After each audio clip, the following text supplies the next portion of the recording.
Horizon League today, as promised. Yesterday was not my best day. 0-2 on my officials, and then 2-0 on the ones that I was iffy about. Wisconsin, I had the side right, had the total wrong, and Nevada had the side right, had the total wrong. So sometimes that's how it goes, but what we're not going to do here, we're not going to go on tilt, right? We're going to, after our SDSU issue that we had and yesterday, we're going to refocus. We're going to sit below the Buddha here. I'm at my mom's house. We're going to go back to our basics. What was getting us those 6-0, 3-1 days? We're going to refocus, right? Because part of making money as a handicapper is knowing how to lose money as a handicapper too. So okay, so I got 3 games we're going to talk about that are in the Horizon League, and then anything, as usual, if you guys want to throw stuff in, you can do that, and I can give you my best feelings about it. The ones that I didn't stat, but I just eye test liked was I do like UNLV minus the 11 against New Mexico. UNLV is a much better team than their record reflects. They did have a lot of COVID issues, but New Mexico has just not been a very good squad all year, and UNLV is really in a spot where they kind of need to bump it up and get back up on their a higher tier of basketball than their record reflects, if that makes any sense. They should be up there with the Nevadas and the Colorado states. Maybe not the Boise's and the Utah states, but we'll see, right? And then the other one I kind of liked was Auburn minus the 2.5. So those are just eye test glance. I didn't stat them. These ones, on the other hand, we did stat. And if you're watching, hit like and subscribe and ring that bell for notifications. I do one of these just about every day around 10:30 Pacific time, 1:30 Eastern time. So anyway, okay, so first one we're going to talk is Cleveland State at Wright State. We're over in the Horizon League. What I really noticed about Cleveland State that stands out the most is how good their defense is, or how good it can be for that matter, but really how good it is. They held Northern Kentucky to 44 points the first time they played, 57 the next time. Even Ohio State only scored 67 on them. They lost that game by 6 points. Held Purdue Fort Wayne to 61, IUPUI to 49 and 62. So, they're a pretty big undery team. But in their second games, because remember, I'm studying the back-to-back kind of phenomena, in their second games, they average more points than they did in their first games. And then that's definitely across the board with Wright State as well. So yesterday, they gave us a total of 137.5. I thought it would go under. It did. It was at 130. Today, we've got a number of 134.5. In Cleveland's game ones, they average 127 in their totals. In their game twos, they average 137, higher than 134.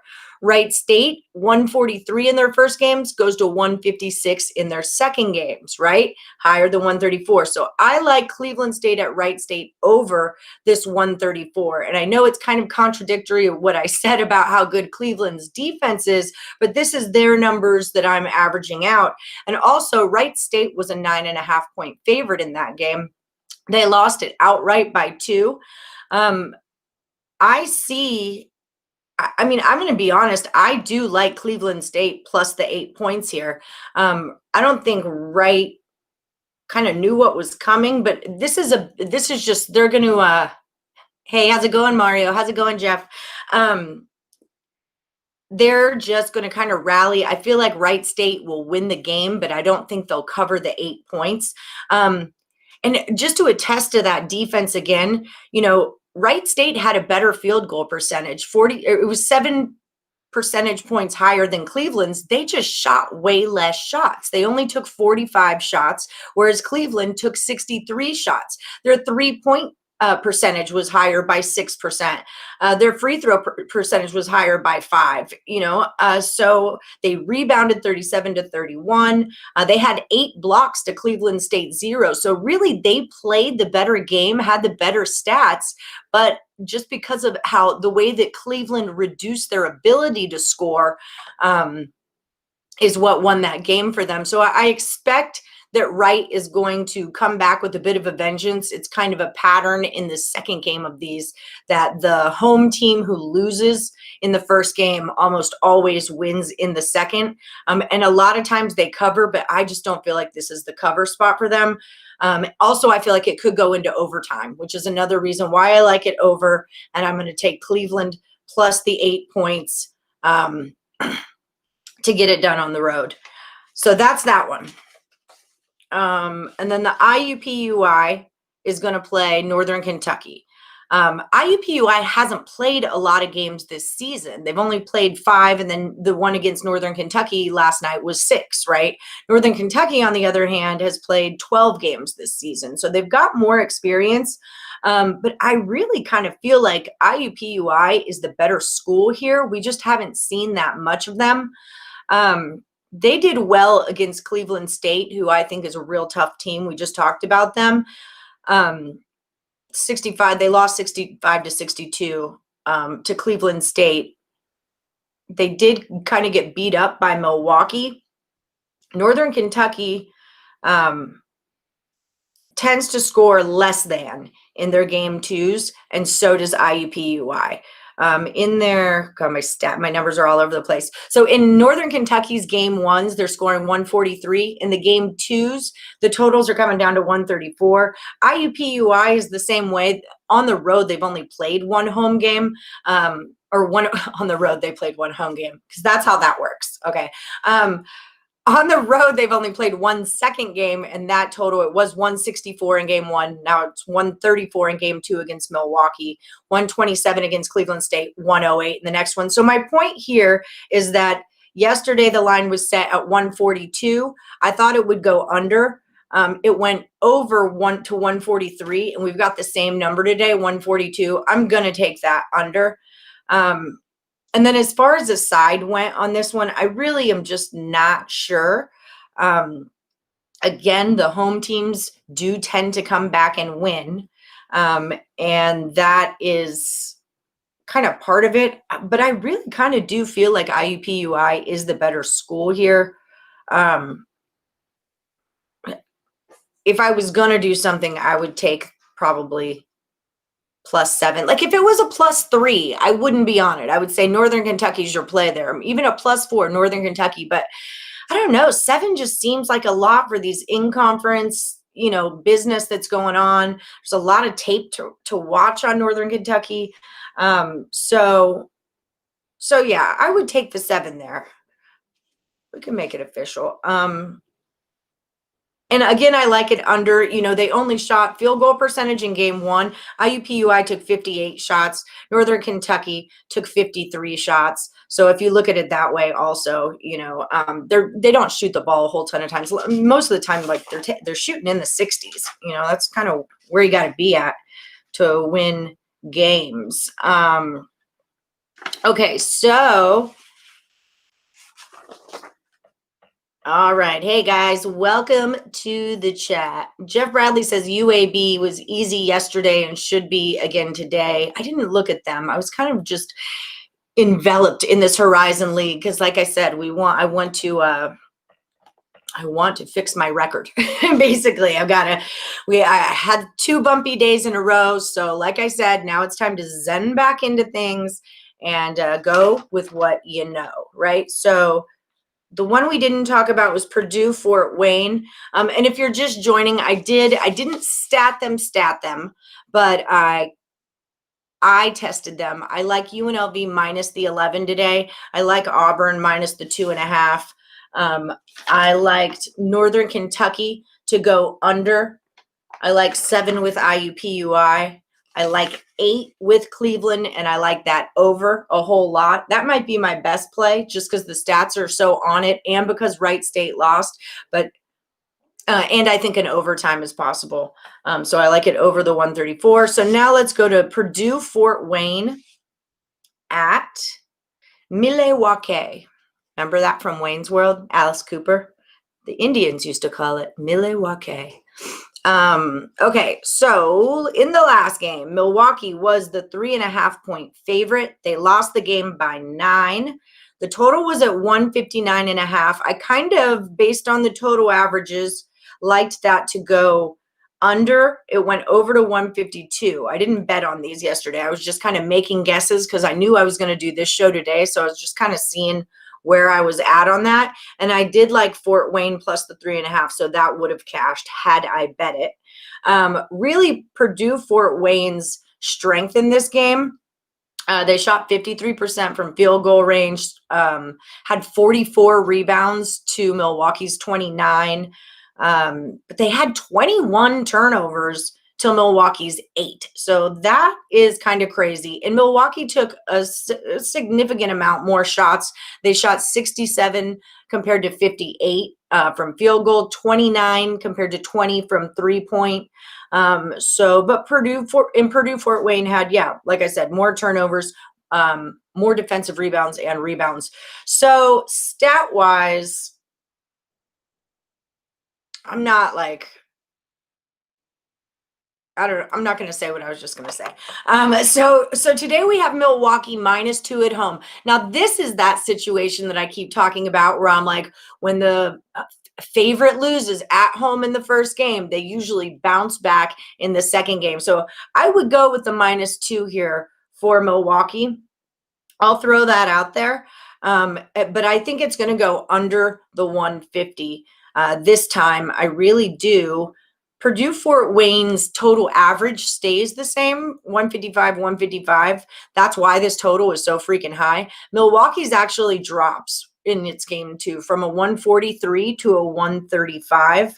And like I said, the team who's going to dominate the game is the total that I push towards. If one goes over and under. In this game, Purdue Fort Wayne obviously dominated it. They won the game. Their total average would have suggested to go higher. In this one, I feel like Milwaukee will get their stuff together and they'll be the dominator. And we're gonna take it under. Is where I'm at there. That's better I'm at on that one. Yeah, and both of their defenses get better in their game twos. What they're allowing their opponents to score, like Purdue Fort Wayne against UIC, they let them score 81, then 51. Robert Morris got to score 102, then only 82. Northern Kentucky 75, then 70. So these are all the kind of trends and stuff that I'm going at. Hi, Oscar.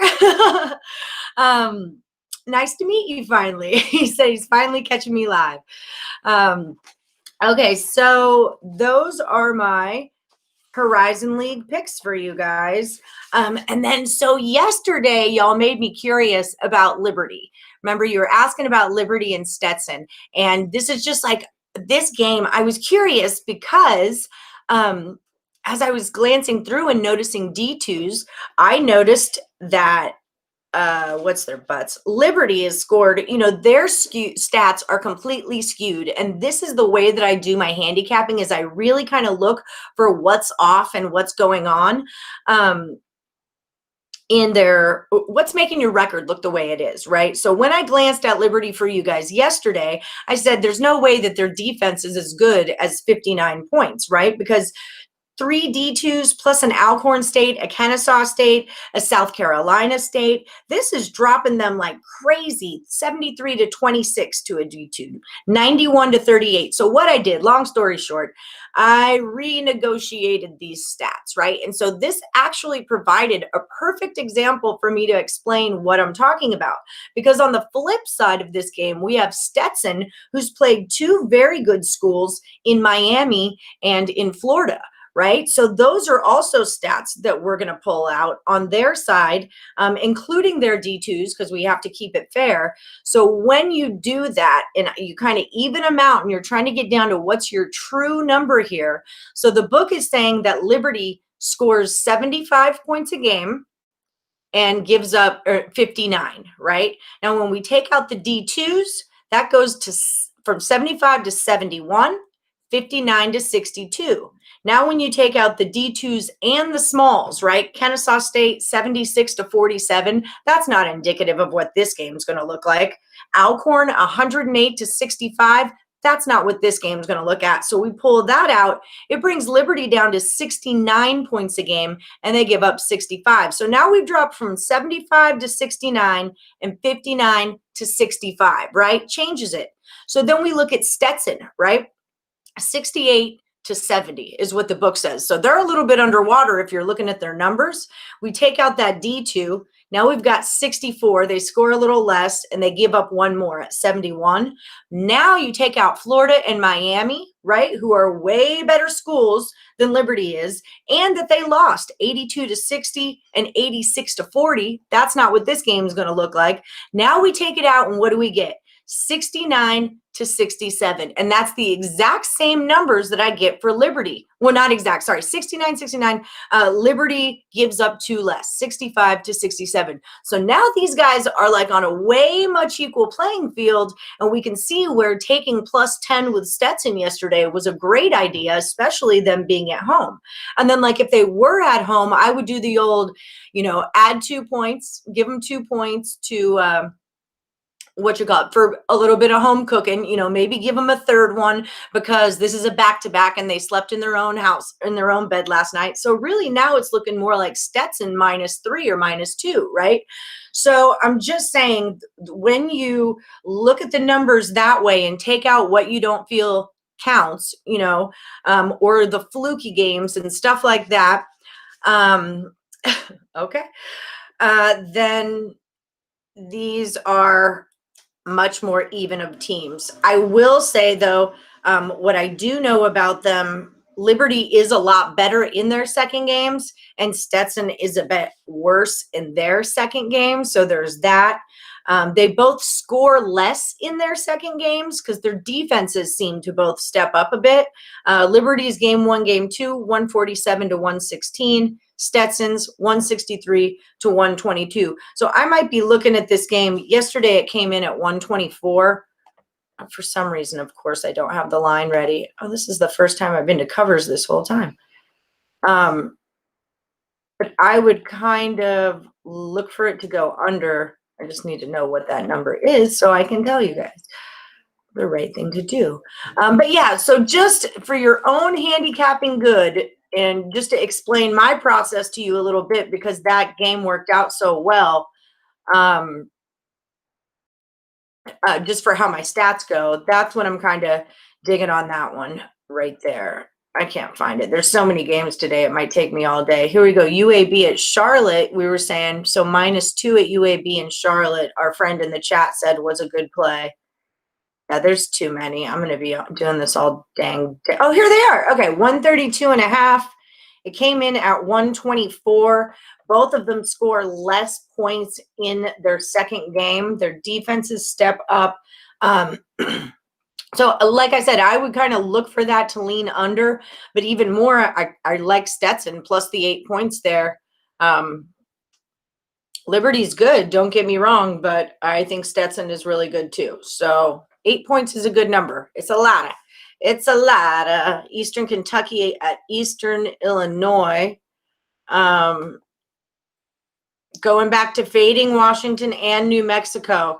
Yeah, like I was saying earlier, I really do like UNLV here. This is their first home game in a long, I work for them. I do their stats. I've been out of work for a long time because they haven't been playing at home for one. And then for a while, they weren't playing at all because TJ Otzelberger, their head coach, got COVID. So, they really put on quite a show against Colorado State, who's definitely in the upper tiers of the Mountain West, and they're hungry. They're real hungry for a win, guys. And so I love UNLV -11 today. And then Washington is just, it's just no good. They seem so checked out. It seems like they just don't care one bit. UVA and Clemson, that seems like it's so under, you can't even stand it. We cashed the other day, taking Colorado State -19.5 and under the 156. I do still like that to go under the 156, but I'm not going to advise against laying the points. I don't think it's a bad idea. It's just a lot of points for me to lay twice is kind of how I feel about it. And if you remember boys, SJSU in their second game against Boise, that was also a home game. They played a back-to-back home game. They almost beat them. It was a 1-point game. I don't know if they'll get that way on Colorado State. It's two different teams, but I would be a little bit nervous about that. I don't know where ETU is. We might not be able to do the whole throw them into the comment and I'll look them up for you because there's so many freaking games.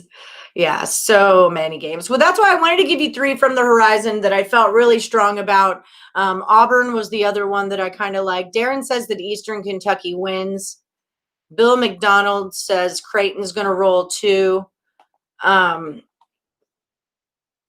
Yeah. I'm sorry, guys. There's just so many. I'll never be able to get through it all. Eastern Kentucky at Eastern Illinois. 2-2, 4-2. I did a thing on them too. I don't remember what came out of it all. Okay, so that is all I've pretty much got for you guys. I'm trying to look up some and then what do we do about freaking SDSU today? This game put me on tilt for a day. SDSU at Utah State. I think they're just about to start or something like that. I can't even with them. I'm so disappointed. I thought that was like the cap of the century right there. But apparently I was the only one to remember that they should have some sort of a vengeance against Utah State because they clearly did not. And Unholy Stem Cells is on Creighton, Toledo, and Belmont. Rocking and roll. I like Toledo too. I've liked Creighton all season. They're tough, great outside shooters. Yeah, Boise State really did play their worst game versus SJSU. And SJSU played their best game against Boise. That's very true. And then Boise kind of went on a little funky funk there for a minute there. I know, oi, SDSU, they put me on such a freaking tilt. I'm going to in-game this just because my feelings are so freaking hurt over this. I thought SDSU would just roll on them. They're up by 5 right now. It just started. Yeah, I'm going to in-game this. So I might not even. I don't even know if I want to watch this. I have a pit in my stomach right now. I'm angry. This is why we're under the Buddha, right? I said it earlier on the show. Part of knowing how to make money as a handicapper is knowing how to lose money as a handicapper, right? Losing the money wasn't what hurt me. It was like the mind warp of, God, I had such a bad read on what was going to happen. Matt Mitchell, I have a crush on him. He's darling. Yeah, SDSU is not the school that they were last year. Losing Malachi Flynn was a real big problem for them. They have played a much tougher schedule than Utah State has. But Sean is bringing up that their best play is he still injured. I don't have a roster on, or it's over there. My phone. Matt Mitchell is his name. So if you just look in the box score right now, see if Matt Mitchell's in or not. I love that guy. But yeah, just not the same squad. Utah State is solid, but I was really just worrying about their strength of schedule too. You know, they had played kind of the cupcakes of the Mountain West, and SDSU had played the good teams and won. And so, like I said, I thought I had the cap. Yes, he is still injured. Mr. Playtime says Matt Mitchell is out. Bumski. It is what it is.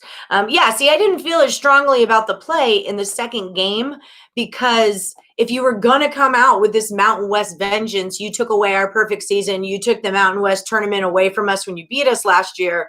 That would have happened in the first game. So I can't use that same cap and be like, oh, but now they're pissed off because I don't feel it. Ohio State's winning. I thought they might be. I kind of like OSU. That's such a tough conference right now. It's just such a tough conference. If you're just joining us, hit like, subscribe, ring that bell for notifications. If you got some comments, put them into the comment box and let us know who your plays are, who you like. If you guys didn't, guys, I forgot to tell y'all, you know that I'm not a big parlay person, but today I made a teaser.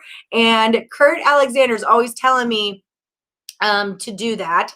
that I need to tease things because my picks are solid. He's telling me I need to parlay them. I could get more on the side of a tease. But I took Chip Chirimbus's NFL totals. It's over at, well, I'll just tell you. He took under in both of the games tomorrow, under in the first game today, and then I think he took under in Ravens also, and Sean Higgs took the under in all of those, but he took the over in the Ravens. So I took the first and last two games that they all agreed on, and I did a 6-point teaser with them, so to all go under. So there we go. No answers for Utah State. Big man, game over already. Yeah, what are you going to do? That Keita guy, their big man, he's a 7-footer from Portugal. And if you ever see him play live, he is a very, very funny guy to watch. He makes faces, and when he falls down, he gets gruff, but he's a really positive energy guy. He's funny. You know, he teases the guys when they're sitting on the sidelines. And I think that's important for a team. You know, he keeps everyone's spirits up, and he's an athletic guy. Watch how this guy runs up and down the court. He's like sprightly, you know, he's almost sprightly for a 7-foot tall guy. I'm a big fan of Keita.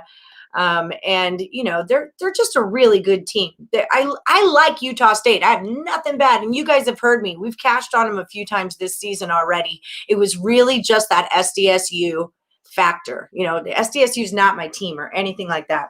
Although I did get my picture taken with Steve Fisher. Happy day. That was a happy day. But more for the Michigan Wolverines than it was for the Aztecs, for that matter. All right. I think that just about does it for us. If you're joining late, I'll just recap again real quick. I do like the UNLV minus 11. I like Auburn minus the 2.5. What's FSU doing right now? Someone pop that in the chat for me, because I liked FSU minus the 4. Liberty and Stetson, I like Stetson there getting some points. We went over why the stats were so good on that game. Purdue Fort Wayne at Milwaukee. I think I'm digging Milwaukee minus the 2 here in a bounce back at home. And I like it to go under the 150. Cleveland State at Wright State. I like it to go over 134 plus 8. I like the plus 8 with Cleveland State here. I do think Wright State will win the game. I just think 8 might be too many for what kind of defense that Cleveland State has been putting out. And I know it's like anticlimactic to take it over, but again, both of these teams in their game twos, they score more points, especially because Wright State lost at home in their first one. They'll score more points. And then there is a possibility of overtime. So because this was a real close game, 66-64. So I do like the over on that. That's probably my best play. So it's probably the one that's not going to cash. Next one was IUPUI at Northern Kentucky. And I like this one to go under the 142. And again, I think it's kind of too many points, the minus 7. So I would plus 7 this one with IUPUI. But I'm stronger on the total there. FSU's winning. Well, how many points, though, Mr. Playtime? I want to cover. I want to cover, man. IUPUI is also an older team. They have 3 seniors, whereas Northern Kentucky has 2 freshmen and 3 juniors. So IUPUI, like I said, I think the number is the way it is because IUPUI's only played 5 games, 6 games, including the one they just did to Northern Kentucky. So, yeah, so I like IUPUI there. It's so annoying to say that's Indiana University, Purdue University at Indianapolis. That's IUPUI. Silly. Okay, so that's it, guys. Anything else real quick while I'm here? I got some basketball to go watch, y'all. That's what I'm going to go do. Thank y'all so much for joining in. Close game. Fair enough. So yeah, thank you guys all for joining in. I'm going to go watch some college hoops. I hope we make some money today. We're back in our Zen mode, right? In shit, man. In shit. All right, let's cash some tickets. And I'll see you guys tomorrow morning. Try to do Morningwood around like 10:30 Pacific time because I'm in Vegas. I want to let my Vegas people wake up. And I always try to do a little bit later games. So as the video progresses, you guys can get on them. 76, 73. 2 minutes left. So you're saying there's a chance. So yeah, that's 1:30 Eastern if you're on that side of the country. And yeah, I'll see you there. Let's rock and roll. And that's all I got.